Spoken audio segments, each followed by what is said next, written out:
Welcome to New Teacher Big Impact, the live experience. I'm Daryl Williams Jr., former terrible teacher turned two-time teacher of the year. And normally on Tuesdays, I come before you and I share with you things that I have done wrong as a first year teacher and my lessons that I've learned. But today, I'm going to share with you lessons that I learned from my first year as an administrator. Yeah, because right now I'm at the end of my second year as an administrator. And comment down below for those that are on live. How many days do you have left of school? Because for me, we have 3 days left, y'all. This is the last week of school. Students leave on Friday, and we have 3 days left. Let me know how many you have: 7, 10, 12, 14, 21, whatever. How many days you have left, because I'm at the end of my second year as an assistant principal, but I made a lot of mistakes early on. And let me tell you about the one that just sticks out to me the most. I can remember there was this one teacher. She was teaching Spanish last year, and she was having a really hard time with classroom management. Now, I definitely had a really hard time with classroom management. Right? Again, I was a former terrible teacher. Like I was a classroom that nobody nobody liked.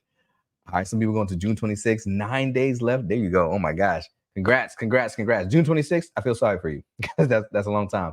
Praying for you, right? 12 days left. I see you. I see you. Shout out to my mom for joining. 12 days, mom. You got this. She's an elementary counselor. So my classroom, y'all, oh my goodness. I had the classroom that people, when they walk by, they would like, they would look at my classroom and they would make that face. You know that face when they're like, ooh, he's not gonna make it, right? That was my classroom. Other teachers would come in and try to quiet my students down. They would say like, you guys need to be quiet. My students can't focus. Like that. I had that classroom. So I did not manage my classroom well, but I learned some principles that helped me to become a good classroom manager. So fast forward 6, 7 years, now I'm an assistant principal, right? Last year, now I'm an assistant principal.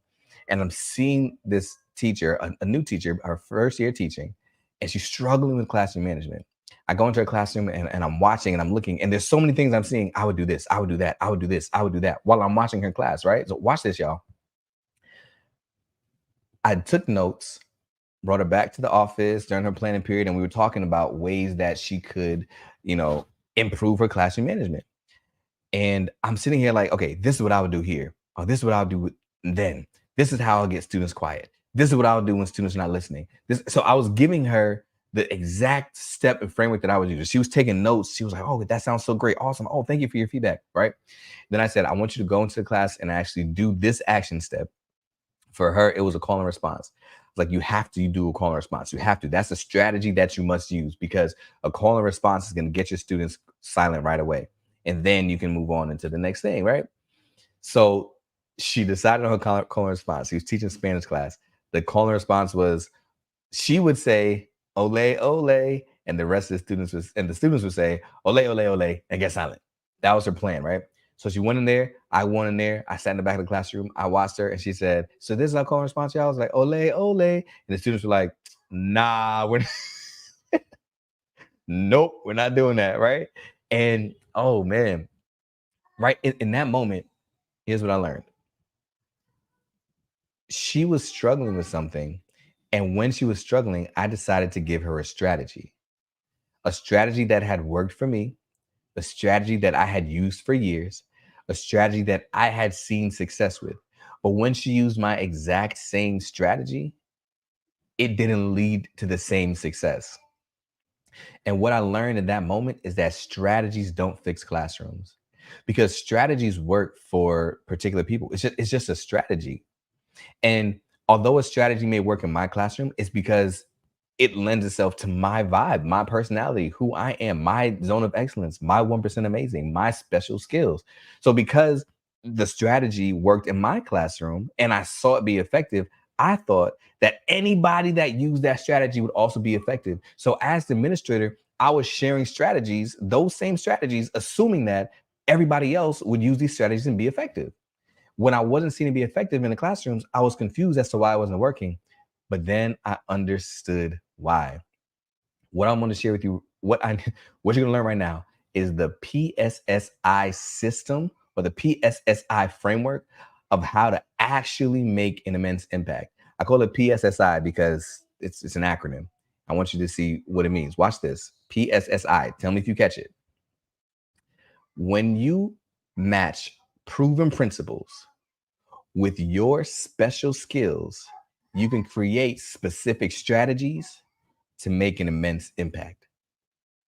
Somebody let me know in the comments if you caught the PSSI. When you match proven principles and you meet them with your special skills, you can make specific strategies to make an immense impact in your classroom. See, what I was doing was, I see you, Amber, PSSI. What I was doing was, I was just giving strategies. And although strategies were working in my classroom, they weren't working in other people's classrooms. Not everybody. Some they would work, some they wouldn't. But watch what was happening. This is what made me feel so bad. I felt so bad because when you take a strategy that you have seen be successful and you try to use it and it's not successful in your classroom, as a teacher, you don't blame the strategy, you blame yourself. Can I say that again? I want to make sure that you got it. And I want you to put yourself in these shoes. Watch this. If somebody said, this is what I've been doing. Okay, watch this. I'll try to use an example, a money example. People like money, right? If somebody says, this is the exact thing that I did to make $1,000,000, right? Here's what you do. And you do that thing and you don't make the $1,000,000, you don't think that the strategy is wrong. You think that there's something wrong with you. It worked for that person, didn't work for me. It's the same thing in the classroom, right? When you take a strategy that you have seen somebody else seen success with, but for some reason you're not seeing success with that same thing in your classroom, you don't blame the strategy. The strategy works. The strategy is fine. I've seen it be successful. You blame yourself. And that's when we start feeling the feelings of inadequacy. We start feeling the feelings of self-doubt, and we start believing, I'm not good enough. I'm not strong enough. I'm not capable to make a difference. And the reason why I feel so bad is because that's the feeling that I gave to that teacher. That teacher ended up quitting at the end of the year, not solely because of me, but she never quite got classroom management together. And I remember thinking to myself, like, there was so much more I could have done, but I was just giving strategies when I should have been teaching principles. So in the PSSI framework, the P stands for mastering proven principles. The S stands for matching them with your special skills. That's the critical part that people don't think about, because you have a unique perspective. You have a unique way of doing things that you would make the impact that only you can make. So when I was sharing the strategy of call and response, the principle was what I should have been telling her. Watch this. What I should have been teaching her. The principle was, get your students quiet or turn your students' voices off before you turn your voice on. Don't talk over your students. That's the principle. A strategy that can be used is call and response. Well, there are other strategies that can be used too. You can clap, right? You can turn the lights off. You can raise a hand. You can press a ring doorbell button and a chime goes throughout the classroom. There are so many different strategies that you can use to turn the students' voices off, right? But I was giving her the strategy that matched with my special skills. I love calling responses because I'm energetic. I'm popping all over the place. I'm moving around the classroom. When I say dream, you say big. When I say live, you say right. When I say work, you say hard. Like, I'm up energy. That wasn't going to work for her. So rather than teaching her the principle, are you understanding what I'm saying? I'm hoping you get this. I'm trying to really drive this point in. The mistake that I made as a first-year administrator was, rather than teaching the principle, I was sharing a strategy. And I should have been teaching the principle. So that's why when you master the proven principles and you match them with your special skills, your vibe, the things that set you apart, the things that make you amazing, leveraging your uniqueness, then you can make specific strategies to have an immense impact. Now, I know a lot of you are thinking, okay, you keep talking about mastering these proven principles. What are the proven principles? How do I learn these proven principles? Where can I find these proven principles? I got you. All right. There are 6 E's of effective instruction. And here are the 6 principles of effective instruction: engagement, encouragement, empowerment, evaluation, endurance, and extension. When you can master these 6 principles, then you can make an immense impact on your students.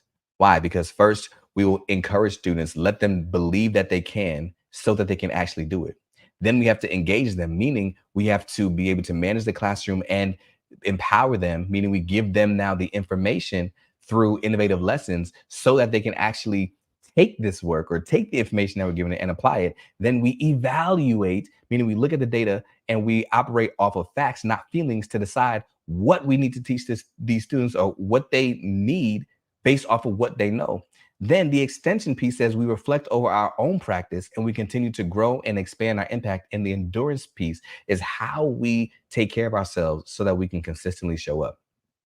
So those are the 6 principles of effective instruction. And when you master those 6 principles, master them with your special skills, then you can make specific strategies that will have an immense impact on your students. And as you're thinking like, okay, so those are the 6 principles. How do I learn those 6 principles? How do I master those 6 principles? Where can I find those 6 principles? How can I grow in effectiveness using those 6 principles? Because I knew that you were going to have those questions, I already have the answer. And the answer is impact. Impact is the solution to how to master the proven principles of effective instruction. So using the 3 C's, impact is going to help teach you the 6 proven principles. The 3 C's are the online courses that will train you over the 6 proven principles, matched with the private online community where you'll be able to have support from like-minded educators from across the world and access to coaching from guides who have mastered these proven principles that can help you do the same, right? So it's an amazing solution to somebody who's saying, I just want to figure out how to master these proven principles so that I can match them with my special skills to make these specific strategies and have an immense impact. And the beautiful thing is we were innovative enough to figure out how to make it affordable because we're speaking to teachers. What a lot of people do is they have just courses and they'll sell one course for $47, $97, $127. Or what we've decided was to give access to the full library, the courses, the coaching, the community, the full library, all for just $13 for the month that you want to have access to it. Mind blowing. And I just wanted to make sure that you have the opportunity to master these proven principles and see the PSSI system, master these proven principles so that you can match them with your special skills to make specific strategies and have an immense impact. So for those that are interested, the way that you sign up is at newteacherbigimpact.com/waitlist. Yes, /waitlist. The reason why the backslash is waitlist is because the solution launches July 1st. I'm super, super excited about it.